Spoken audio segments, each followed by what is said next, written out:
For what he offers on both ends of the floor night in and night out, Giannis Antetokounmpo is the superstar nostalgic NBA fans have been clamoring for, but it always feels like the 6'11 power forward is invisible.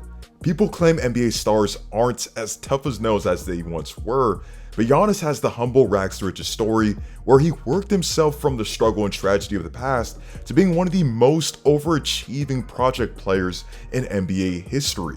He went from this lanky freak of nature that needed to hone his skills to be among the NBA's best to quite literally being the absolute best the league had to offer, winning 2 MVPs, a Defensive Player of the Year, and being an NBA champion. In 2021, Giannis pulled off one of the greatest Herculean efforts in NBA history, where he hyperextended his knee very badly against the Hawks in the Eastern Conference Finals and was ruled out indefinitely.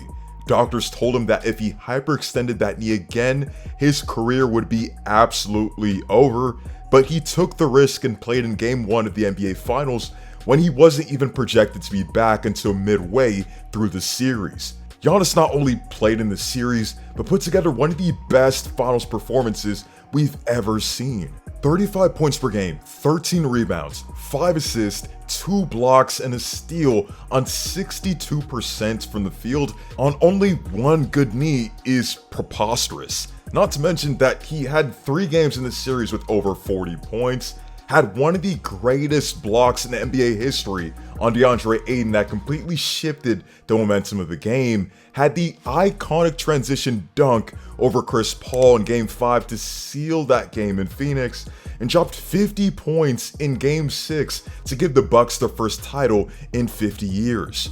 We don't talk enough about that performance, and that series reinforced why Giannis is actually the anti-superstar compared to what we see today. People claim NBA superstars are lazy, always ask out, and don't defend, but Giannis stayed in Milwaukee when literally everyone told him to leave to win a title. He was so gifted as a help defender that he even won a Defensive Player of the Year for his efforts in 2020, and is one of the most humble players in the league while having a fun personality.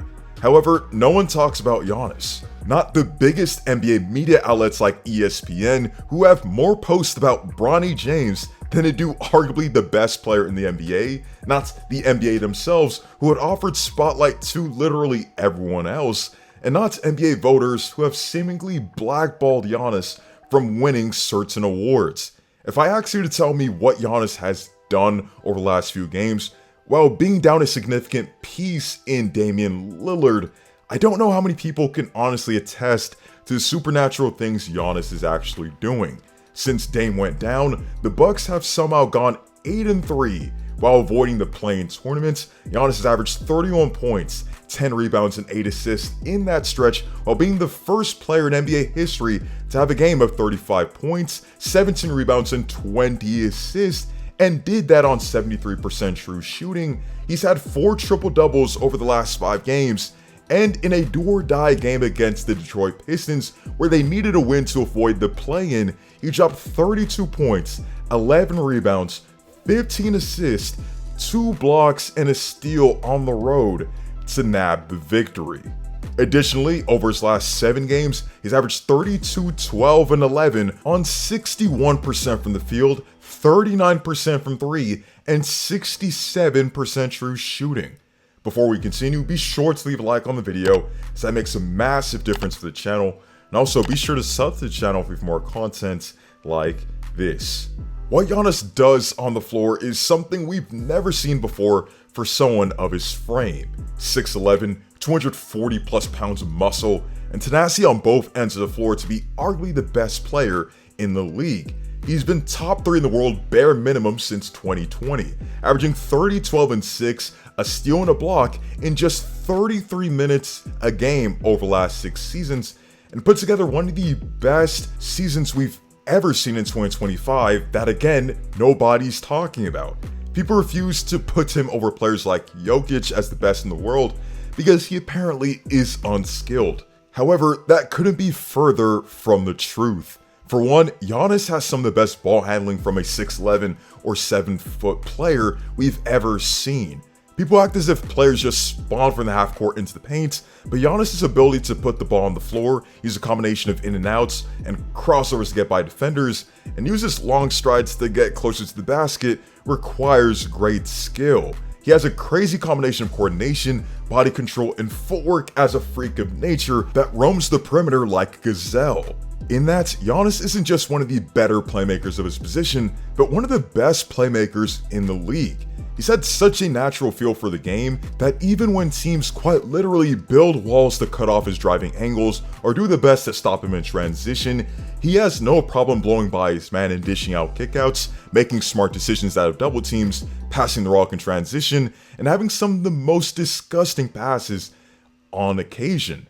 Giannis also further evolved his game with the addition of a mid-range pull-up jumper, taking 283 attempts on the season and netting 44% of them, keeping the defense honest and also expanding what is nearly an unstoppable interior game.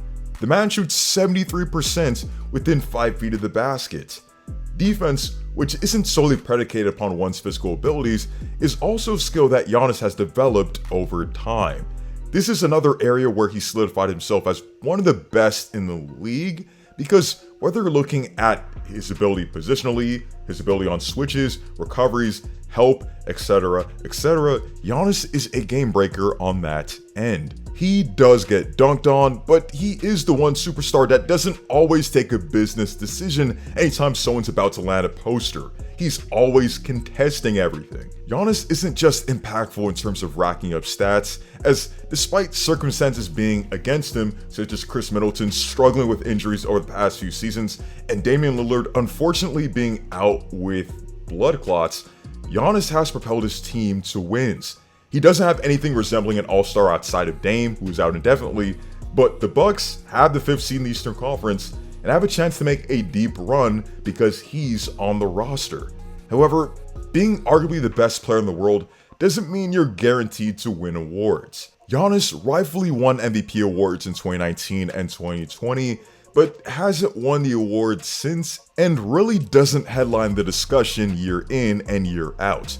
I already mentioned his stats of the last 6 seasons, but outside of his first team All-NBA selection, which will inevitably get this season, I don't think he's going to win an MVP anytime soon, since everyone, including the voters, are just desensitized to his unreal production on both ends of the floor in a small market like Milwaukee. To me, Giannis right now is the most complete player in the NBA due to his leap as a playmaker, him routinely being one of the most efficient 30 points per game scorers in league history, and him being a dominant force defensively. And hopefully, he can stay healthy for the playoffs so we can get more 2021 magic. Guys, let me know your thoughts on Giannis Antetokounmpo's otherworldly play and the reasons you feel no one is talking about what he's doing. Be sure to leave a like on the video, as that makes a massive difference to the channel. Check out my last video about the biggest surprises of the NBA season, and also sub to the channel for more content like this. Hope to see you all in the next one, and stay tuned.